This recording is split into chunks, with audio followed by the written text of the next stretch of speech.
بسم اللہ الرحمن الرحیم۔ السلام علیکم ورحمۃ اللہ وبرکاتہ۔ عابد راضی چینل کی طرف سے آج میں اپنے دوستوں کو رسول اللہ صلی اللہ علیہ وآلہ وسلم کا ایک بہت ہی پیارا فرمان سناؤں گا۔ رسول اللہ صلی اللہ علیہ وآلہ وسلم نے فرمایا، سیدنا علی رضی اللہ تعالیٰ عنہ کو ابو تراب سے زیادہ کوئی نام پسند نہ تھا۔ وہ اس نام کے ساتھ پکارنے والے سے بہت خوش ہوتے تھے۔ دراصل ایک دن بیٹی کے گھر آنے پر رسول اللہ صلی اللہ علیہ وآلہ وسلم کو سیدہ فاطمہ رضی اللہ تعالیٰ عنہ نے بتایا کہ سیدنا علی رضی اللہ تعالیٰ عنہ ان سے ناراض ہو کر باہر نکل گئے ہیں۔ آپ صلی اللہ علیہ وآلہ وسلم سیدھے حضرت علی رضی اللہ تعالیٰ عنہ کے پاس تشریف لے گئے۔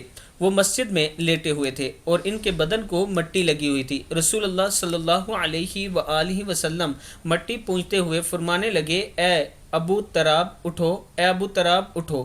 اس دن سے یہ نام سیدنا علی رضی اللہ تعالیٰ عنہ کو محبوب ہو گیا۔ صحیح مسلم کی حدیث ہے۔ میں اپنے دوستوں سے گزارش کروں گا کہ اس ویڈیو کو آگے ضرور شیئر کریں اور ایک مرتبہ درود شریف پڑھ کے امت مسلمہ کے لیے ضرور دعا کریں۔ السلام علیکم ورحمۃ اللہ وبرکاتہ۔